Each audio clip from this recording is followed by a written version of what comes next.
Hey there, I'm joined in this segment by Andrew Grieve, who's the CEO of Zenabis Global Inc., trading on the TSX Venture under the symbol ZENA, Z-E-N-A. Andrew, how are you doing? I'm great, how are you? I'm great, thanks for coming in here today. Why don't we just start with a brief overview of Zenabis so everyone knows what your company does and what it's all about. Absolutely. Zenabis is a business that brought together two companies previously. First, it was Sun Farm on the cannabis side, and then Bevo Agro Incorporated on the other side. The other side was a propagation business.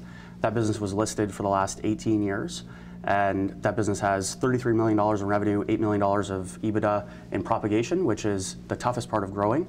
It's growing products from seed to sapling.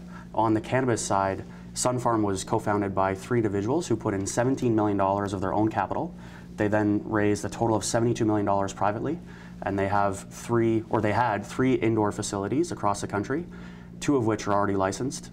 Atholville is our facility in New Brunswick.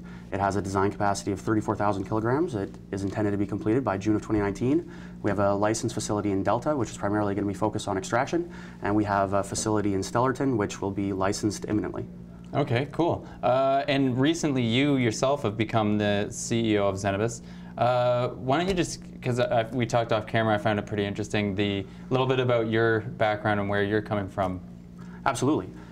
My background is I actually ran a financial advisory business on the infrastructure side for the last 9 years. That business is called Agentis Capital.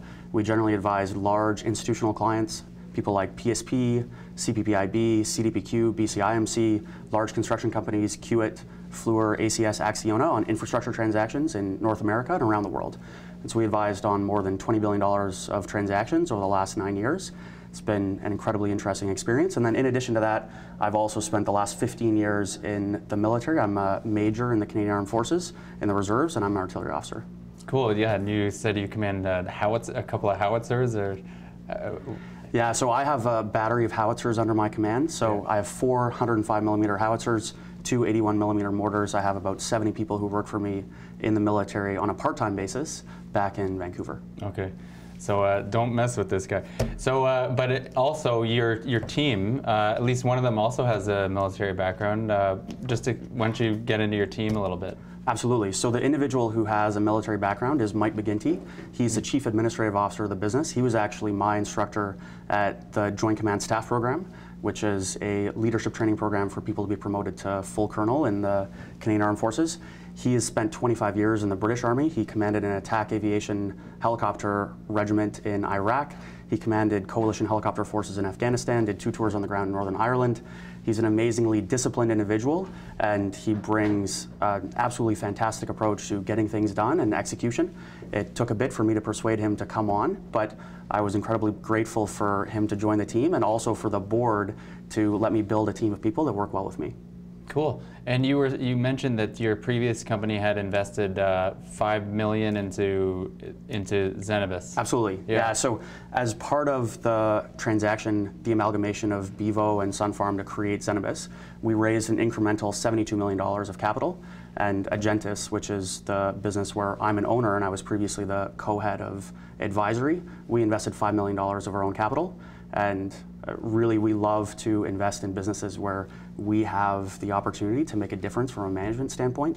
We've completed 18 principal investments over time, and while we spend some of our time on financial advisory, we also love principal investing, and I just love the management team and the founders and the board of directors. Yeah, and which brings us to the craziest thing I've heard all day is that you don't take a compensation for your role as CEO? So there is a compensation plan, but there's no short-term compensation. So there's no salary, there's no short-term incentive plan. There's a performance incentive payment that's based solely on 2020 EBITDA per share and 2020 earnings per share with a reasonably high hurdle. And then it's a double trigger requirement, and so we also need the share price to be above a certain level at the time the incentive payments are made, and they wouldn't start until 2021, and it would take a year for the incentive payments to be made. As a result, I essentially received nothing. I think it's $1 a year until at the earliest 2021. And from my perspective, I looked at the founders and the fact that many of the founders of Sun Farm hadn't taken any salary the entire time they'd done the work. Right. And I tried to come up with, as an investor, what I thought would be the perfect approach to alignment between a CEO and the shareholders. This is what I came up with. Okay, fair enough. There's a lot of recent press releases here, but before we get into a couple of those, just tell us about how you plan to compete in this industry, which is super competitive. There's tons of money. There's big, giant companies all over the place. What differentiates your company that you can kind of swim in this shark-infested waters?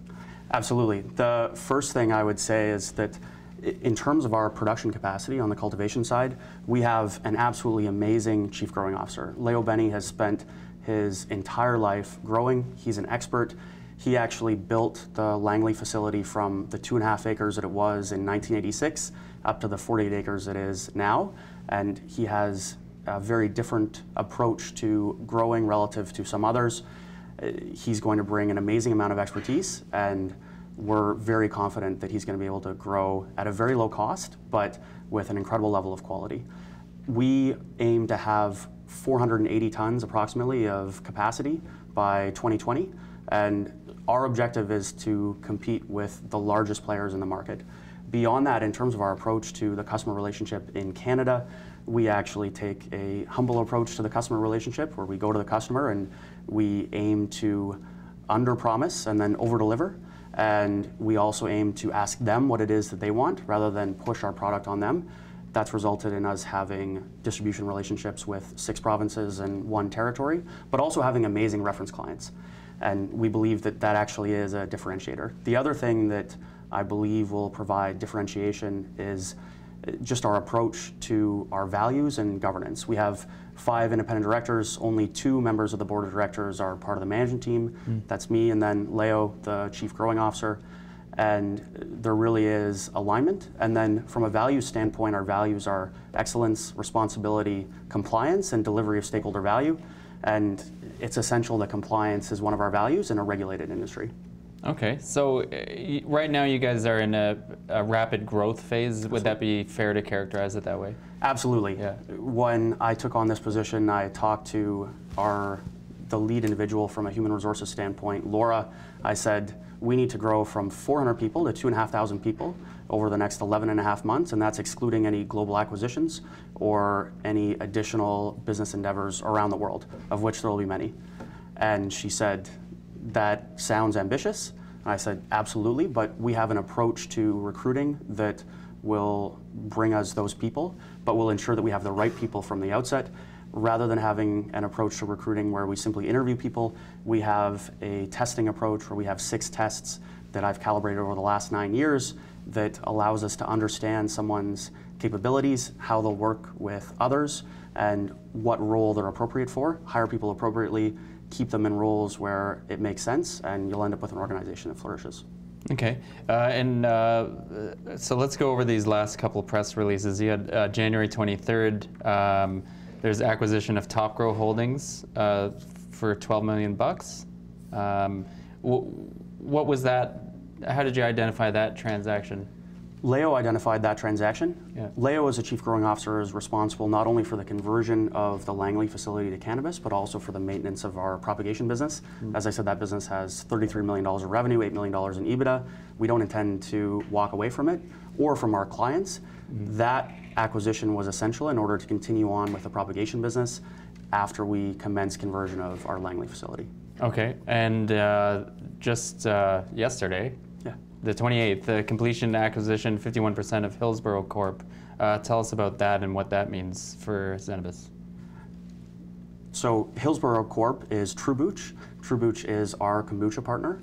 We wanted to complete a transaction where we took one of our partners, we acquired a majority stake in the business. We did it using equity to ensure alignment with the management team.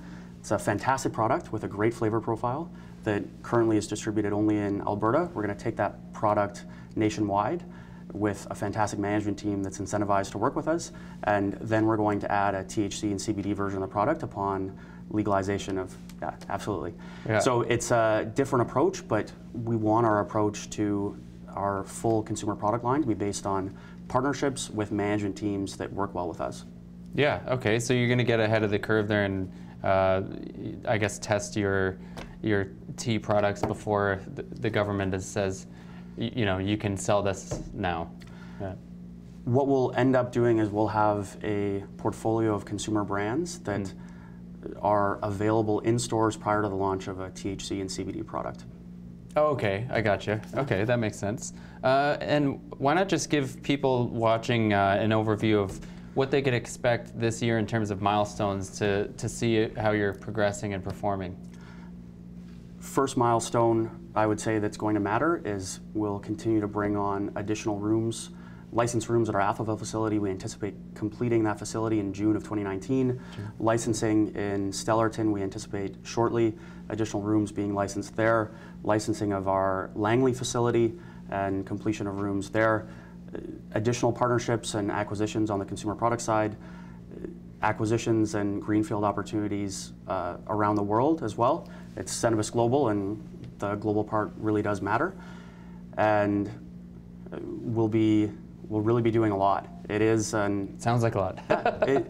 But if you have an approach based on discipline, effort, and an organization that really takes responsibility for its behaviors across every level, then you can do things very quickly. And I've learned that from all of my past principal transactions over all the time I've been an investor, and I've learned that from the military as well. Responsibility and discipline can drive amazing outcomes. Awesome, Andrew. Well, thanks for coming in. We'd love to have you back in a quarter or so and see how the company's doing. Fantastic. Thank you so much. Thank you.